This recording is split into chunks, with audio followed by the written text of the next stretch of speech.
Welcome back, everyone. Before we dive in, make sure you drop your thoughts and the lessons you took from this story in the comments. And don't forget to like and subscribe. Let's get into it. My name is Tyrone Phillips, and I am 33 years old. 3 months ago, I was supposed to be 3 months away from marrying my fiancée, Tanisha Grant, who is 31. We had been together for 2 years, engaged for 8 months, and up until very recently I would have told anyone that our relationship was solid and that I felt lucky. I had the dates circled on my calendar, tuxedo picked out, vows half written in a notebook on my nightstand. I had even started practicing how to say my wife out loud when no one was around, just to get used to it. I thought I knew who I was marrying. I thought I understood her family dynamics, her fears, and her values. I was wrong in ways I never imagined. And it all started with one sentence over a glass of wine at my dining table in Houston, Texas. To understand why everything exploded the way it did, you need to know a bit about my situation. I own my house outright. I bought it 6 years ago for $285,000, back when everyone told me I was buying too much house for a single man. I ignored them, worked like crazy, and made extra payments every chance I got. Last year, I paid it off completely. No mortgage, no lien, just my name on the deed. I also own a 15% stake in my family's logistics company, Phillips Freight and Transport, which my father started when I was a kid. My brother Terrell and I run most of the day-to-day operations now. On paper, my portion is worth around $900,000. My car is paid off. My retirement accounts are healthy for my age. I'm not rich enough to be on any magazine covers, but I am comfortable, stable, and I have worked for every dollar. Tanisha's situation is very different from mine, and that was never a problem for me. She is a dental hygienist at a busy practice on the southwest side of Houston and earns around $58,000 a year. She rents a small but nicely decorated apartment, drives a modest car, and has student loans she has been slowly paying off. Money was never why I loved her. I loved that she could talk passionately about her patients, about oral health, about little kids who were terrified of the dentist until she held their hand and talked them through it. I loved that she color-coded her planner and that she always made sure her younger cousins got school supplies every August. We had talked about her moving into my house after the wedding, which made financial sense. We both agreed it would help her pay off her loans faster, and we could save aggressively to build a future together.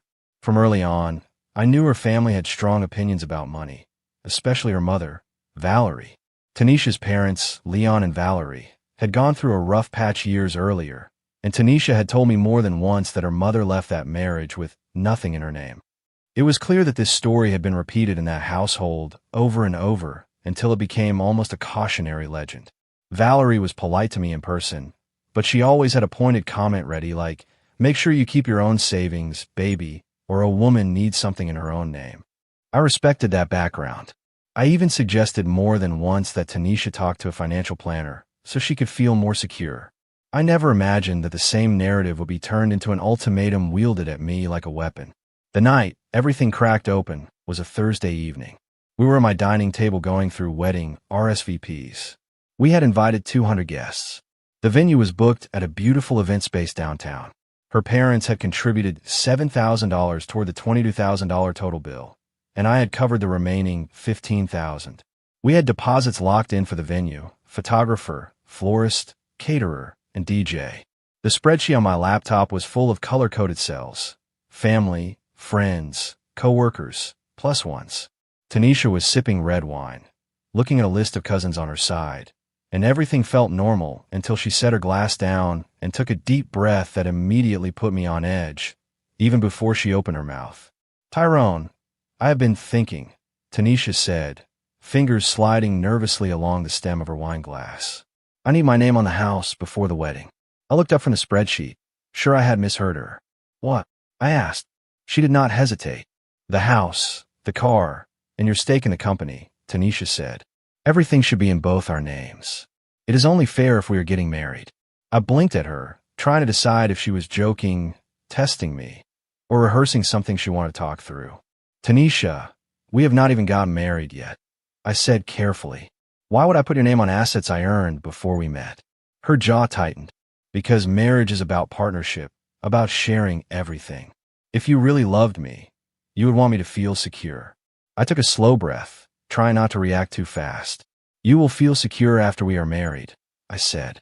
We can discuss things then. I am planning to add you as a beneficiary on my retirement accounts. We could talk about joint accounts for bills and savings. But I am not putting your name on my house, my car, or my business stake before we are even legally married. Those are premarital assets. That is not how this works. Tanisha shook her head, and her voice cooled. That is not good enough, Tyrone. I will not be some second-class citizen in my own marriage, she said. Either you put my name on everything, or we are postponing the wedding until you see reason. The way she said it, casually dropping a nuclear bomb into the middle of our wedding planning, made my skin prickle. It did not sound impulsive. It sounded rehearsed. I stared at her, the ultimatum hanging in the air like thick smoke. Let me get this straight, I said slowly. You want a name on my house, my car, and my stake in the company. Assets worth over $1 million that I built before we ever met. And if I do not, you are postponing the wedding indefinitely. Tanisha folded her arms. I'm not calling it off, she corrected. Just postponing until you understand what marriage means. There was something in her tone, something that told me she was not improvising. It sounded like she was reciting lines that had been fed to her. Is this coming from you? I asked. Or from your mother? Tanisha hesitated for 1 second too long. My mom and I have been discussing it, she admitted. She thinks I should protect myself. Her divorce from my dad was messy because she had nothing in her name. She does not want that for me. Suddenly everything clicked into place. This was not just Tanisha's fear. This was Valerie's entire history and resentment being funneled through her daughter into my relationship. I forced a smile that I am sure did not reach my eyes. Wow, I said. That is really a reasonable boundary you're setting there, Tanisha. Really reasonable. She smiled, missing the sarcasm completely. I am glad you understand, she said. My mom said you would fight me on this, but I knew you would come around once you thought about it. I nodded slowly. You were right about one thing, I said. I'd need to think about it. Since we were postponing the wedding, I should probably handle some logistics. Tanisha leaned over and kissed my cheek like she had just asked me to pick up milk. Thank you, baby, she said. I knew you would see reason. I excused myself and walked calmly to my home office, shutting the door behind me. As soon as the door latched, the comm dropped. I sat at my desk, stared at the family photo on my monitor wallpaper, then picked up my phone and made 3 calls. First was to my friend and lawyer, Rashad Miller. Wade picked up. I skipped all pleasantries. Rashad, if a fiancée demands you put her name on your house, car, and company stake before the wedding, what do you call that? I asked. He laughed at first. I call that a joke, Rashad said. Why? Someone actually said that to you. I told him the whole conversation word for word. The laughter died fast. Tyrone, do not put her name on anything, Rashad said, his voice turning serious. That is insane. If you break up, she walks away with half your assets without ever having been married. She can claim you gifted joint ownership during the engagement. That is a hard no. You need to protect yourself. What happens if we actually get married later? I asked, still tried to see if there was some generous middle ground. You can talk about a prenuptial agreement, Rashad said. You can talk about how you want to handle joint property going forward. But what she's asking for now, pre-marriage, is a huge red flag. The fact that she is tying it to the wedding date makes it even worse. That is leverage, not love. Also, do not underestimate her mother in this. If Valerie is behind it, she may try other ways to get access to your assets. I pinched the bridge of my nose. So legally I am in the clear to say no, keep everything separate, and not move forward. I asked. Absolutely, Rashad said. In fact, I'm telling you as your lawyer and your friend, you should not move forward with the wedding at all unless this demand disappears completely and you're satisfied that this mindset is gone. But that is your call. After I hung up with Rashad, I called my brother Terrell. He helps run Phillips Freight with me and owns a similar stake. What is up? Terrell asked. You sound like you just found a rattlesnake in the kitchen. I told him what Tanisha had said about putting her name on my company's stake. Terrell cursed under his breath. So, she wants to be part owner of the company now? He asked. She does not work here, has not put in a single overnight shift at the warehouse, has not handled one late truck or upset client, but she wants part of the business before even becoming your wife. Apparently, that is her reasonable boundary, I said. Terrell was quiet for a moment. Look, I like Tanisha, he said, but if she is already looking at the company like something to put her name on, you need to make sure our corporate paperwork is tight. I will call Dad and our accountant. No one new gets near the ownership documents. No signatures. No transfers. Nothing. The third call was to the wedding venue downtown. I pulled up the contract while I listened to the phone ring. Thank you for calling Magnolia Grand Events. This is Mr. Coleman. How may I help you? The coordinator said. Hi, this is Tyrone Phillips, I said. I have a reservation for October 12th. It should be under Phillips Grant. There was a pause while he typed. Yes, I see it here, Mr. Coleman said. Ceremony and reception, 200 guests. How can I help? I took a breath. There's been a change, I said. The bride wants to postpone indefinitely. I would like to transfer the reservation and the $15,000 deposit, which I paid in full, into my name only for a, let us call it a private celebration event. Same date, similar package. Is that possible? On the other end, there was silence, then typing, then a cautious reply. Mr. Phillips, typically our policy is that deposits are non-refundable and tied to the event as booked, Mr. Coleman said. However, I see here that the payment came from your account and that you were the contracting party on the initial agreement, with the bride listed as an additional contact. May I ask why the wedding is being postponed? Because the bride has just informed me she will not marry me unless I transfer ownership of my house, car, and business stake into both our names before the ceremony, I said calmly. I declined. She has postponed the wedding indefinitely. I would still like to use the venue and services I paid for on that date. I'm not asking for a refund, only to redirect the event. There was a long pause. Then Mr. Coleman said, Let me speak with my manager, please. May I call you back at this number? I told him yes and hung up, my heart pounding in my chest. 20 minutes later, my phone rang again. Mr. Phillips, thank you for your patience, Mr. Coleman said. I spoke with our manager. Because you paid the deposit in full with your personal funds, and because you are listed as the primary client, we can transfer the reservation to your name exclusively. The $15,000 will stay with the venue and be applied to a private event for you on October 12th. You would need to sign updated paperwork clarifying that this is no longer a wedding reception. Relief washed through me, followed by a strange, petty spark of satisfaction. That is perfect, I said. I will come by tomorrow morning to sign whatever you need. We arranged a time. When I hung up, I sat in silence for a minute, listening to the muffled sounds of Tanisha watching television in the living room, completely unaware that I just turned our wedding into something else entirely. The next day, I drove downtown to the venue. The October air in Houston was thick but not unbearable, and the lobby of Magnolia Grand Events smelled faintly of lemons and fresh flowers. Mr. Coleman met me with a professional smile and a printed packet of paperwork. Just to confirm, this will now be a private celebration event, he asked. Correct, I said, and I signed each page slowly, making sure my name and only my name was on every line labeled client. When we finished, he handed me copies. We will keep your menu and vendor arrangements unless you notify us otherwise, he said. Is there anything else you would like to adjust?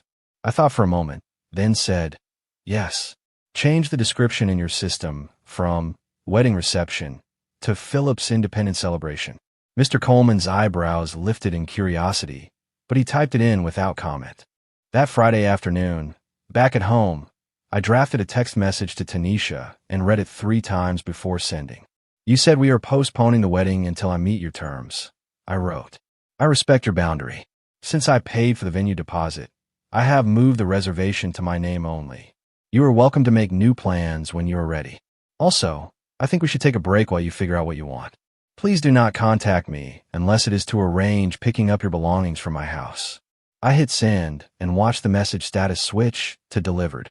Within seconds, my phone started ringing. Tanisha called once, then again. In less than 10 minutes, I had 16 missed calls and a string of unread messages piling up. I declined every call, set my phone face down on the desk, and stared out the window until the ringing stopped. The next morning, there was a knock on my door that had a very specific rhythm to it, sharp and impatient. When I opened it, Valerie stood on my porch, designer purse on her shoulder, hair perfectly styled, eyes blazing. Tyrone, we need to talk about this nonsense, she said as she marched past me into the foyer without asking. Good morning, Valerie, I said, keeping my voice level. Do not good morning me, she snapped. You canceled my daughter's wedding. I closed the door behind her. I did not cancel anything, I said. Tanisha postponed the wedding indefinitely because I will not transfer ownership of my assets to her before the marriage. I simply rearranged my finances accordingly. Valerie whirled around. You stole the venue deposit, she said. You took what was meant for Tanisha's special day. I folded my arms. I paid for the venue deposit, I said. The money came from my account. I have receipts. I redirected my own money into an event in my name. That is not theft. Valerie's lip curled. You are punishing her for having boundaries, she accused. No, I replied. I am respecting her boundaries. She said she will not marry me unless I put her name on everything I own. That will never happen. Therefore, there is no wedding. It is simple. Valerie's face flushed a deep shade of red. You selfish, controlling, she began. I held up a hand. Valerie, stop, I said. You came into my house to insult me and accuse me of stealing my own money. You are crossing lines. You need to leave now. She stepped closer, lowering her voice. You will be hearing from our lawyer, she said. You cannot get away with this. She turned on her heel, stomped down the walkway, and as she drove off, she rolled down the window just long enough to shout, You will regret this. 4 days later, on Tuesday morning, I got a notification from the front desk of my office building that there was a certified letter for me. I signed for it and immediately noticed the law firm letterhead on the envelope. Jefferson and Associates, attorneys at law.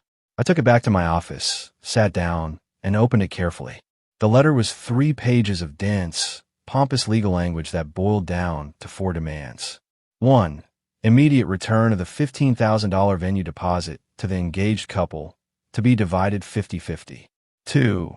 $7,000 reimbursement to Tanisha's parents for their contribution to a wedding that will not occur due to Mr. Phillips' unilateral decision to cancel. 3. $5,000 in compensation for emotional distress inflicted upon Tanisha by my capricious financial retaliation. 4. A formal written apology.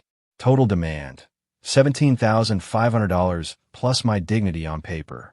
I stared at the letter for a long moment, then picked up my phone and called Rashad. I have something you need to see, I said. I am forwarding you a picture now. I snapped photos of each page and sent them. 2 minutes later, Rashad called back laughing, so hard he could barely breathe. This is the most ridiculous demand letter I've seen in years, he said. They have absolutely no standing. You paid the deposit. Tanisha is the one who broke off the engagement with her ultimatum. Her parents' contribution was a gift, legally. Emotional distress. They would have to prove intentional harm. This is nonsense. So what do we do? I asked. We respond, firmly, Rashad said. I will draft a letter. You will send it certified mail. And then if they keep pushing, we will talk about harassment. Rashad sent me a draft later that afternoon. It was concise and brutal in the most professional way. Mr. Phillips paid the venue deposit in full using his personal funds. It began, and possesses documentation proving same. Ms. Grant announced an indefinite postponement of the wedding contingent upon Mr. Phillips transferring ownership of substantial premarital assets into her name, a demand he declined. As such, there is no wedding to plan. Mr. Phillips has chosen to utilize the venue services he purchased. Ms. Grant's parents' financial contribution was a gift, which is legally irrevocable. Your claim of emotional distress is frivolous and unsupported. No funds will be remitted. Further baseless demands will be met with a harassment claim. Rashad finished with a polite but icy closing. I signed the letter, had it printed on his firm's letterhead, and mailed it certified the next morning.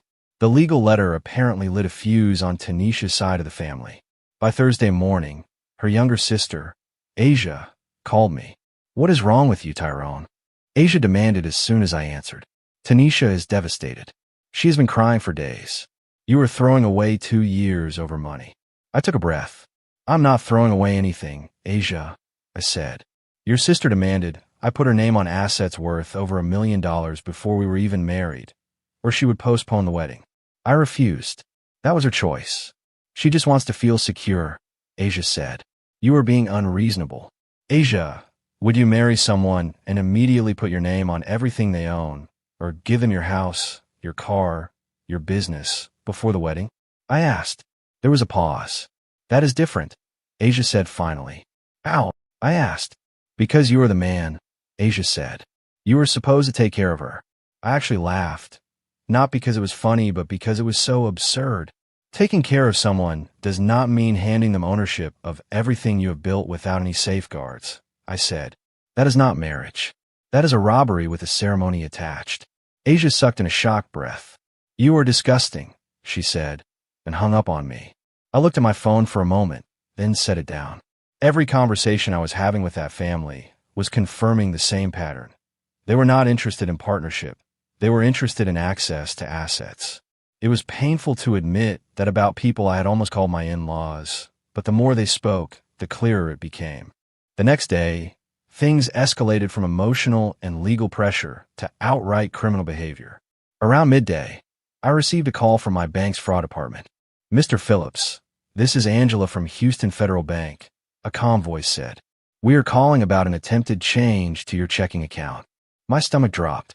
What kind of change? I asked. Someone submitted documents requesting that a Tanisha Grant be added as a joint account holder on your primary checking account, Angela said. The request included a signature purporting to be yours.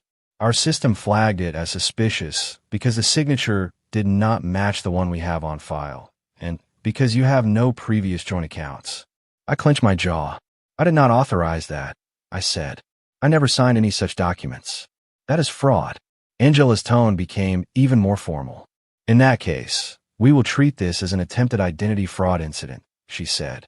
We will freeze any pending changes, block further attempts, and place a fraud alert on your account. We recommend you contact law enforcement to file a report, and we will provide documentation as needed. Can you tell me who submitted the documents? I asked. I cannot disclose personal details over the phone, Angela said, but the documents did list Tanisha Grant as the requested joint holder. The submission came from an in-branch visit. The person claimed you were unable to attend and had signed in advance. A cold wave rolled through me. Thank you, I said tightly. Please send me copies of everything related to that attempt. She agreed, and we ended the call. I sat there for a moment, staring at the wall, realizing that someone I had loved enough to marry, or her mother, had just tried to quietly wrap their hands around my bank account. I drove straight to the police station and filed a report for attempted identity fraud. The officer at the front desk listened as I laid out the situation, the broken engagement, the demand for asset transfers, the bank's call. He took notes, asked for copies of the documents when the bank released them, and gave me a case number. We will open an investigation, he said. If you receive any more suspicious financial notices, call us immediately. Keep records of everything. When I left the station, I sat in my car in the parking lot for almost 10 minutes, hands on the steering wheel, breathing slowly. I was angry, but beneath the anger was this heavy grief. I kept replaying Tanisha's laughter in my kitchen, the way she had curled against me on the couch, and I had to accept that the same person, or at least the same family, was now moving against me like an enemy. When I got home, I decided to check my credit reports, just in case. Good thing I did. There were 2 recent inquiries I did not recognize. One was from my own bank, related to the attempted joint account. The other was from a credit card company I had never used. I called their customer service line and eventually reached their fraud department. We have an application here for a joint credit card in the names of Tyrone Phillips and Tanisha Grant, the representative said. It was flagged because some data did not match what we have on file for you. I did not apply for that, I said. Please cancel it, and note that it was unauthorized. They assured me it had not been approved and would be destroyed, and they also recommended that I keep an eye on my reports. When I hung up, I immediately called Rashad again. She is trying to forge joint accounts now, I told him. The bank, a credit card. Who knows what else? Rashad exhaled sharply. Document it all, he said. Get copies of the bank documents, the credit application, the fraud alerts. This actually helps you if they try to pursue any more legal nonsense. It shows a pattern of intent to access your finances without permission. Also, if this ties back to her mother, it could turn into more serious charges. I already filed a police report, I said. Good, Rashad replied. Now the next step is to cut off all direct contact. If Tanisha or her family want to speak, they go through me. You do not negotiate privately with people who are forging your signature. I agreed, feeling more like a client than a friend, but that was what I needed. Of course, life does not respect legal boundaries completely. The very next day, Tanisha showed up at my house. It was the first time I'd seen her in person since the ultimatum. She stood on my porch in a simple dress, hair pulled back, eyes red-rimmed. There was a time when the sight of her like that would have made me pull her into my arms without a second thought. Instead, I opened the door only wide enough for me to stand in it. "Tyrone, please, can we talk?" she asked, voice trembling. "5 minutes," I said. "You cannot come inside. We will talk out here." She nodded, wiping at her eyes. "I am sorry," she began. "I should not have given you an ultimatum.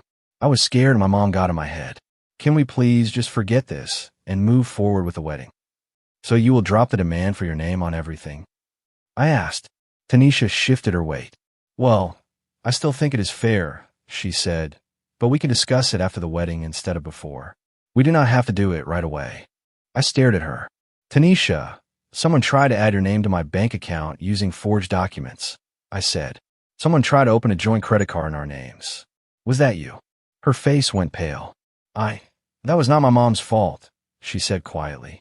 "That was my answer. So your mother tried to commit identity fraud using my information?" I pressed. "She was just trying to help," Tanisha said quickly. "She wanted to show you how easy it would be to share things." "By committing a crime?" I asked. "By forging my signature."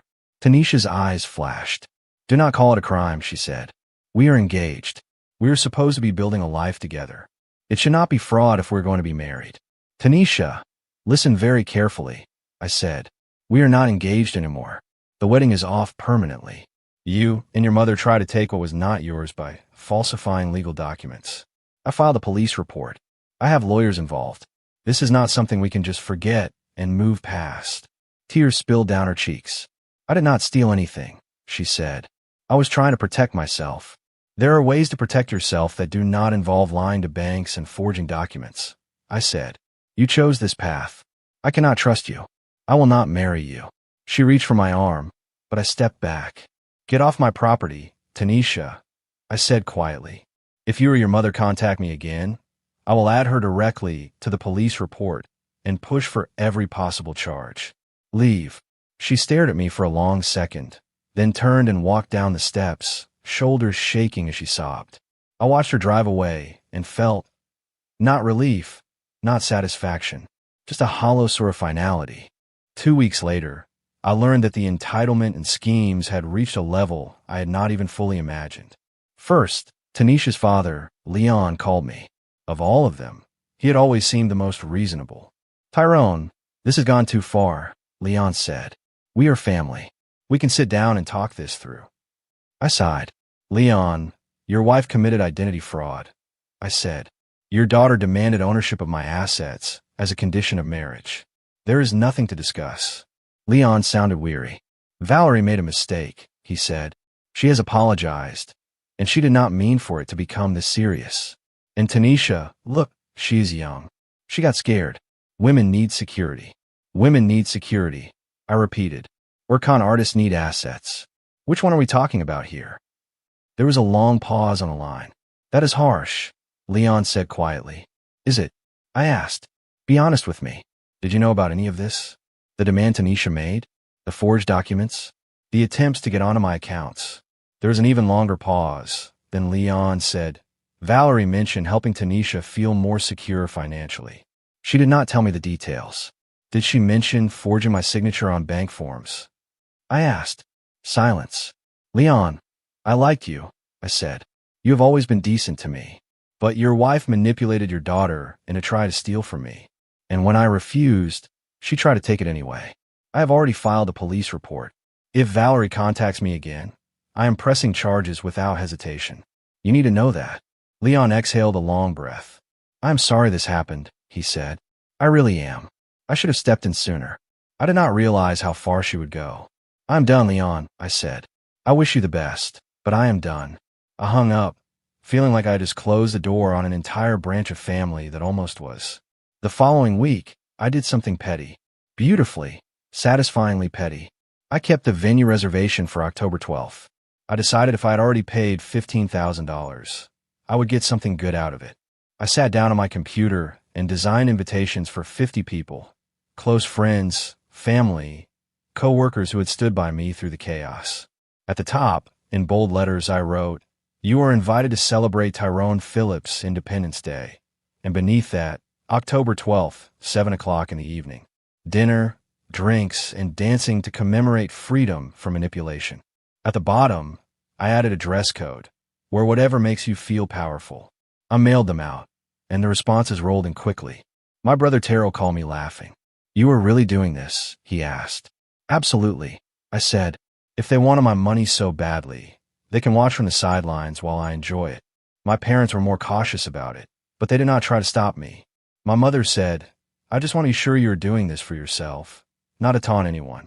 I am doing it because I refuse to let them turn something I paid for into a monument to drama and regret, I said.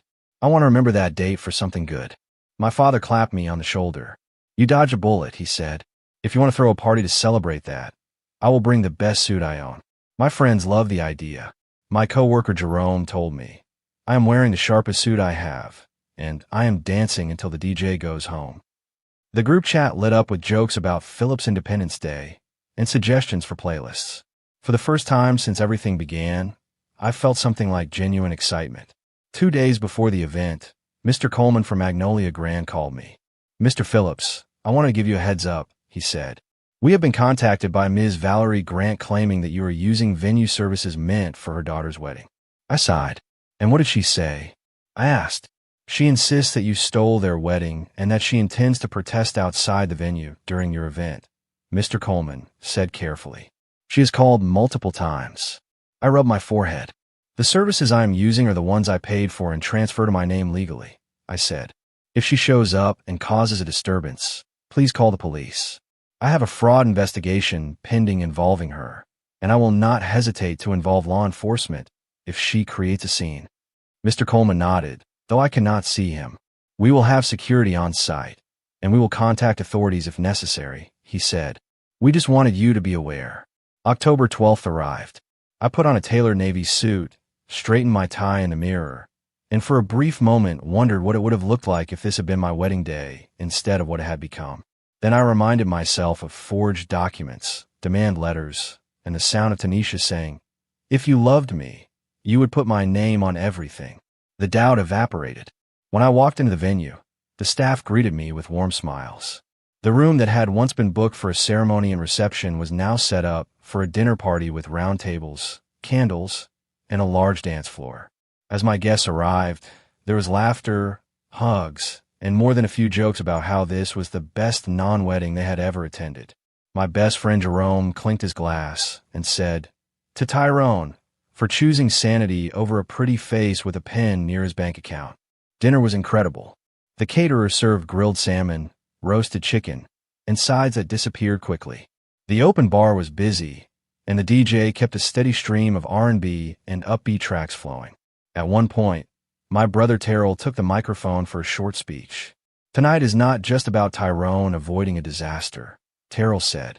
"It is about recognizing red flags before you invest your time, your heart, and your assets into a sinking ship. It is about remembering that love should never come with ultimatums about ownership. So raise your glasses to my brother for walking away before the paperwork made it impossible." The room erupted in applause and laughter. I felt my throat tighten for a moment, but it was not sadness. It was a strange blend of gratitude and relief. And then, because the universe has a dark sense of humor, Valerie showed up. She stood on the sidewalk outside the venue in a bright dress, holding a homemade sign that read, "This man stole my daughter's wedding." Some guests noticed her through the front windows and quietly pointed her out. I watched from inside as she paced back and forth, shouting at arriving guests that I was a thief, that her daughter's heart had been broken, that I owed them money. Venue security came over and spoke with her. She waved her sign and refused to leave. Someone at the venue called the police.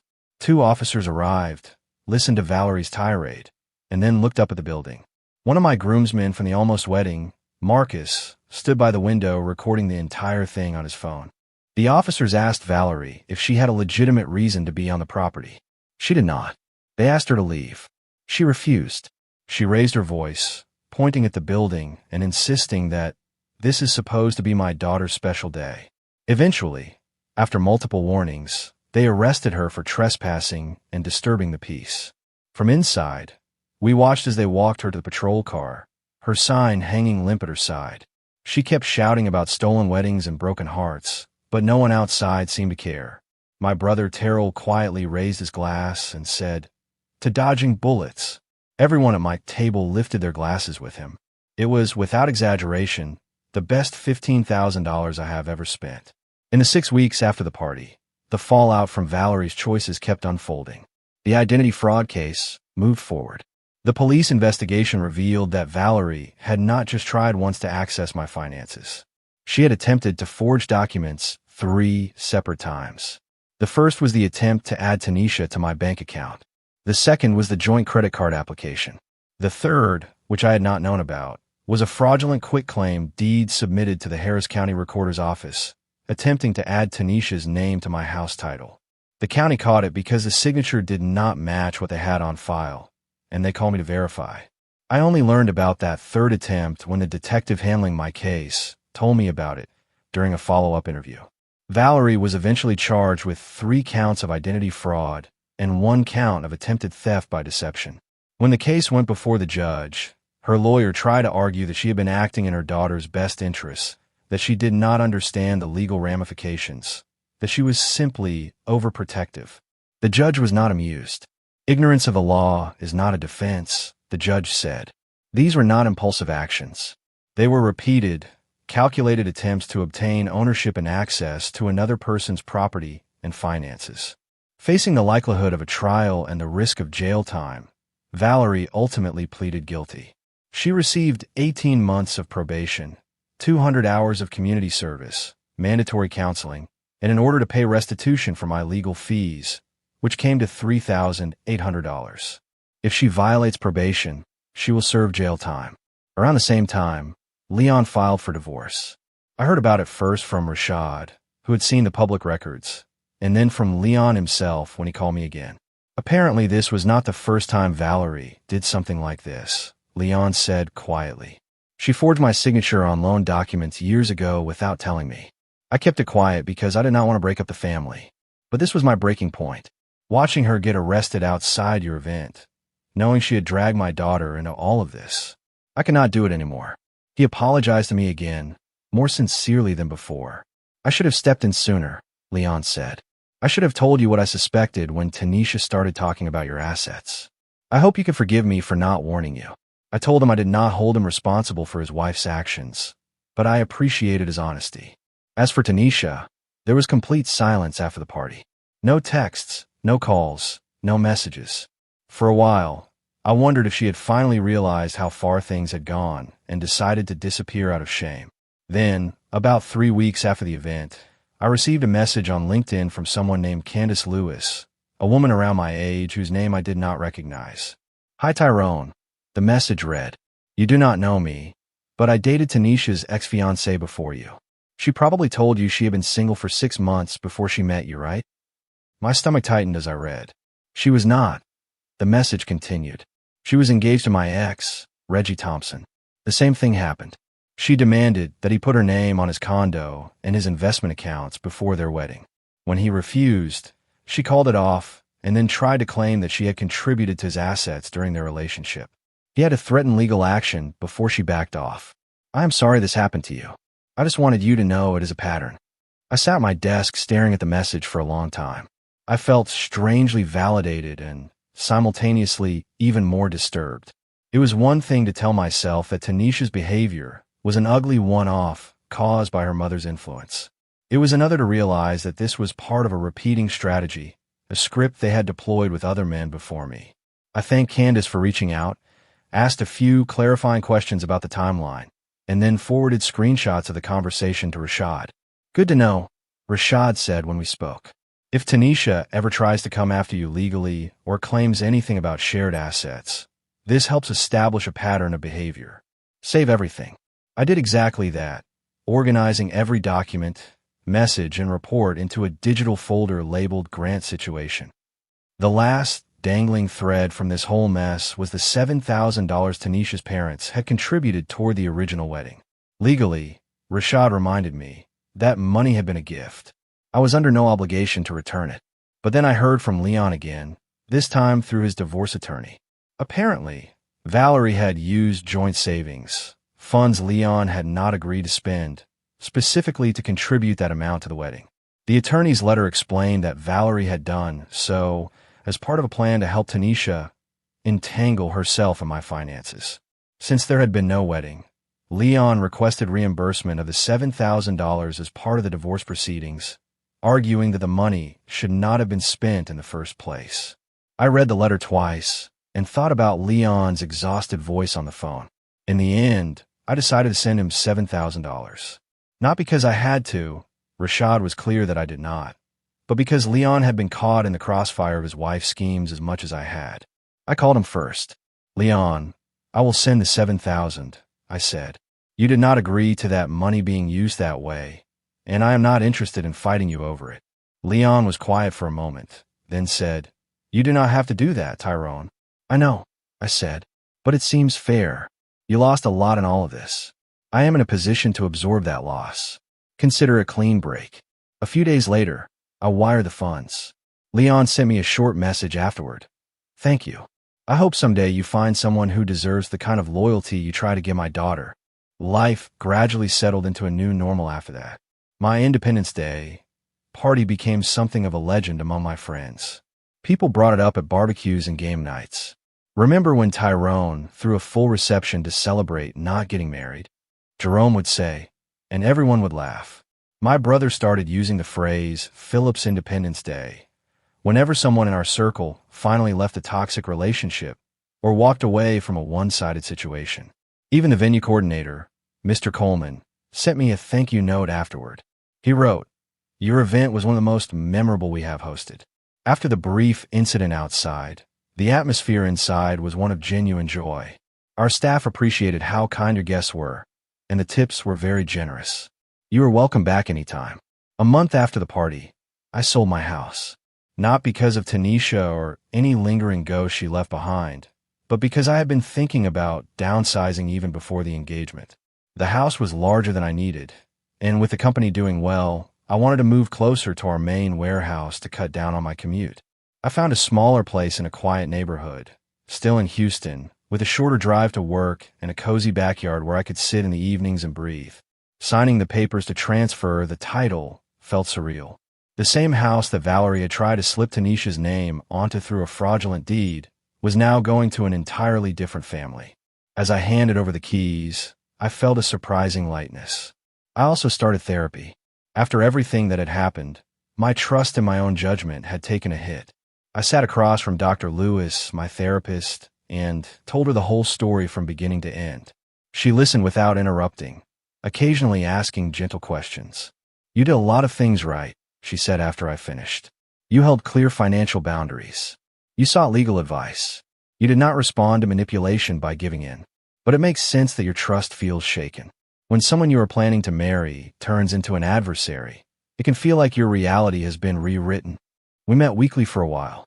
We talked about patterns, about why Tanisha's initial vulnerability had been so attractive to me, about why I had overlooked earlier comment her mother made. It did not fix everything, but it helped me make peace with the fact that protecting myself did not make me cold or unloving. Dating is not on my radar yet. When friends jokingly try to set me up, I smile and tell them maybe someday, but not now. I'm not bitter exactly. I'm cautious. If someone tries to rush talk about finances or assets, I know I will hear alarm bells immediately. For now, I am pouring my energy into my work, my family, and my own peace. Philip's freight is growing. Terrell and I are talking about expanding into another city next year. On weekends, I sometimes drive past Magnolia Grand when I am downtown and glance at the entrance. I imagine some other couple walking in, nervous and excited, thinking only about flowers and vows, unaware that the same room once hosted a celebration of a man choosing himself. Every once in a while, I think about Tanisha. I do not stalk her social media or ask mutual acquaintances for updates. I doubt she will reach out, not after everything that happened with her mother and the criminal charges. I wonder if she has learned anything, if she will keep repeating the same pattern with someone else, or if this was the shock she needed to break away from Valerie's control. But those questions are not mine to answer anymore. Whatever future Tanisha builds, it will be without access to my accounts, my house, or my name on any joint deed. When I look back over the whole sequence now, the ultimatum at my dining table, the demand letter, the forged documents, the party, the arrest outside the venue, it reads like a story someone else might tell to entertain strangers. But I lived every minute of it. I felt the sting of realizing that the person I loved valued my assets more than our partnership. I watched his entitlement turn into schemes and then into outright crime. I learned firsthand that courts do not care about, but we were in love, and that banks do not care about, but we were engaged. The law is the law, and fraud is fraud, regardless of how many tears are shed afterward. When I tally up the costs, they're surprisingly simple. I spent $15,000 on a venue deposit, although calling that a loss feels wrong when I remember the joy of that Independence Day party. I spent $3,800 on legal fees, which I later recovered through restitution. I spent 2 years in a relationship with someone who turned out to be running a long con, or at least acting out a script written by her mother. But I kept my house, I kept my business stake, I kept my financial security, and I kept my dignity. Tanisha walked away with nothing but a reputation for demanding her fiancé's assets before marriage. Valerie ended up with a criminal record and a divorce. Leon finally reclaimed his self-respect by standing up to his wife. As for me, I took the lesson and moved forward. The revenge, if you can even call it that, was not elaborate. It was not some meticulous plot to ruin anyone. It was just boundaries. Hard, immovable boundaries enforced by law, by common sense, and by a refusal to be bullied out of what I had earned. I did not need to destroy anyone. All I had to do was say no, document everything, and let their own actions catch up with them. Sometimes the most powerful thing you can do when someone believes they are entitled to everything you have is to refuse to be a victim, and then throw an unforgettable party with the money they thought they were entitled to. If you enjoyed this story, please like, comment, and share this video with your friends. Subscribe and turn on the notification bell so you never miss a powerful story drop.